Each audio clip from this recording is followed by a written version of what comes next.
Te connais-tu vraiment? Si oui, dis-moi pourquoi ta couleur préférée est ta couleur préférée. Tu penses peut-être te connaître et être en pleine conscience de tes actions. Si oui, donne-moi au moins 2 choses qui peuvent t'influencer dans les commentaires. J'ai aussi cru pendant longtemps me connaître, trop longtemps. Et je faisais ça pour me voiler la face afin de ne pas avoir à y réfléchir. Et tout au long de la vidéo, je vais te donner les étapes que j'ai utilisées pour réellement apprendre à me connaître. Mais juste avant, prends une feuille, mets-la de manière horizontale et note 4 colonnes. C'est-à-dire qu'il y aura la colonne 1, la colonne 2, la colonne 3 et la colonne 4. Et si tu veux que ça soit plus long, n'hésite pas à en coller 2.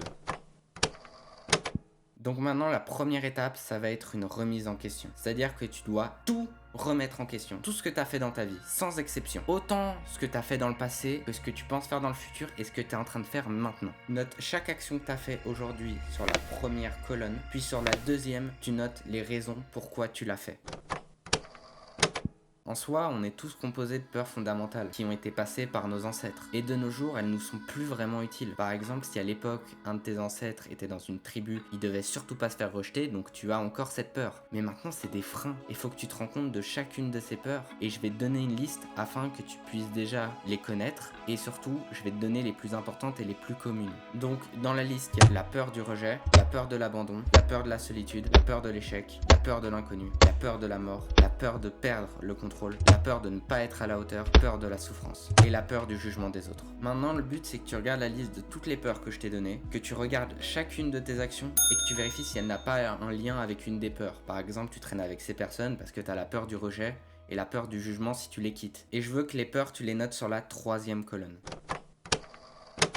Sans que tu le remarques, chaque chose qui t'arrive, tu y réagis de manière inconsciente. Le but est de connaître ta réaction face aux choses qui t'arrivent afin de ne plus te laisser te transformer par elles. Dans toutes les actions que tu as notées, je veux que tu vérifies si oui ou non elle est reliée à une réaction, c'est-à-dire par exemple si tu y as réagi. Et si oui, je veux que tu notes l'émotion que tu as ressentie de manière subconsciente par rapport à cette réaction. Par exemple, si quelqu'un t'a insulté, tu peux y avoir réagi de manière en l'insultant et surtout l'émotion que tu as ressentie, c'est de l'énervement. Donc tu marques oui, énervement ou colère.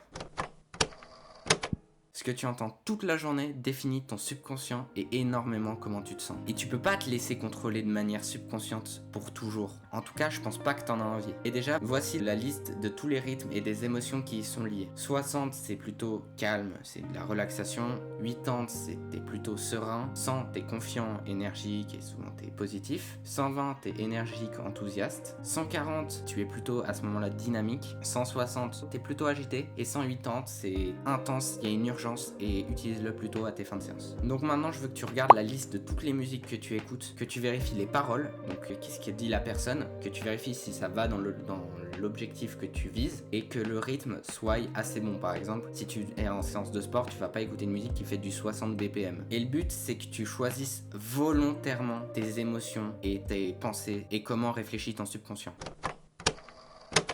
J'imagine que tu as déjà entendu la phrase « Tu es les 5 personnes que tu côtoies le plus ». Sache que cette phrase est complètement vraie. Si ton entourage fume, il y a de très fortes chances que tu te mettes aussi à fumer. Donc maintenant, le but, c'est que tu regardes si dans les 5 personnes que tu t'entoures le plus et avec qui tu traînes le plus, tu vérifies si parmi elles, elles ont au moins un de tes objectifs. C'est-à-dire que si au moins une des choses que tu vises, elles l'ont. Par exemple, si elles ont un bon physique, un bon mental, ou si elles sont en train de le développer pour t'aider. Sinon, si elles n'en ont aucun, fréquente-les moins ou enlève-les complètement de ta vie. Et donc maintenant, à partir de ces étapes, je veux que tu refasses ce check tous les jours que tu as fait aujourd'hui sur ta feuille, mais pour chaque action que tu fais dans la journée et au moment où tu l'as fait. Par exemple, si tu es en train de scroll sur ton tel dans le train, je veux qu'à ce moment-là, tu y réfléchisses et tu te dis, est-ce que je fais ça? Par exemple, est-ce que c'est relié à une peur? Est-ce que c'est une réaction face à quelque chose? Pour quelle raison je le fais? Je veux que tu y réfléchisses de manière consciente et permanente. Par exemple, pendant les 5 prochains jours, chaque action que tu fais, tu y réfléchis pourquoi tu le fais, et à partir de là, tu vas voir que tu vas commencer à beaucoup t'améliorer et surtout tu apprendras à te connaître et à savoir pourquoi tu fais ça. Parce que de nos jours maintenant, c'est plus on se connaît quand on sait ce qu'on veut, c'est qu'on se connaît quand on sait par quoi on est influencé. Il y a un autre point qui est super important, c'est les traumatismes du passé. C'est-à-dire des choses qui sont arrivées qui sont certainement pas bien passé, où t'as eu des problèmes, t'as peut-être eu un truc qui t'a bloqué mentalement. Et le problème, c'est que tous ces traumas, si tu ne les contrôles pas, ils vont juste te bloquer et t'empêcher de prendre la voie que tu as envie pour ton futur. Imaginons que quand tu étais plus petit, tu as décidé de courir et quand tu courais, tu es tombé. Inconsciemment, sans t'en rendre compte, ça peut peut-être t'avoir marqué comme un trauma et si ça t'a marqué, ça peut faire en sorte que tu cours moins aujourd'hui ou que tu n'aimes pas trop courir. Donc, si tu apprends à les maîtriser, tu deviendras 100% meilleur. Et comme action, je veux que tu les notes. C'est-à-dire que je veux que tu prennes ta feuille, que tu la retournes cette fois, tu la redivises en 3 colonnes à nouveau et cette fois, tu marques chacun de tes traumas. Pas besoin de les lier aux actions de l'autre côté de la feuille, juste je veux que tu les notes. Que sur la première colonne. T'as forcément des choses autres que toi qui t'influencent, qui te motivent, par exemple des gens, des actions, etc. Et si tu n'as aucun contrôle sur ces actions, c'est là où tu risques de te laisser influencer de manière négative. Parce qu'en fait, de manière subconsciente, tu vas dire c'est génial de faire ça, alors que peut-être tu sais que c'est pas ouf, voire nul et mauvais pour toi de le faire, mais tu le fais quand même parce que subconsciemment, tu penses que c'est cool dû à une influence extérieure que tu as. Un exemple très simple, c'est le fait que fumer c'était cool dans les années 80. Tout le monde voyait ça dans les pubs, que c'était génial, etc. Donc tout le monde s'est mis à fumer et par la suite on sait que c'est mauvais pour notre santé de nos jours et pourtant il y a quand même certaines personnes qui fument car c'est cool. Sur la deuxième colonne, je veux que tu notes chacune de tes influences extérieures. Il est très lié au point précédent, c'est les aspirations. Par contre, c'est plus des aspirations quand tu étais petit, alors que les influences extérieures, ça peut être encore aujourd'hui. Par exemple, quand tu étais petit, qu'est-ce qui te donnait envie? Qu'est-ce que tu avais envie de faire plus tard? Tout ce genre de choses, même si on les a plus trop, on les a quand même. Et là, j'aimerais que tu les notes sur la troisième colonne cette fois.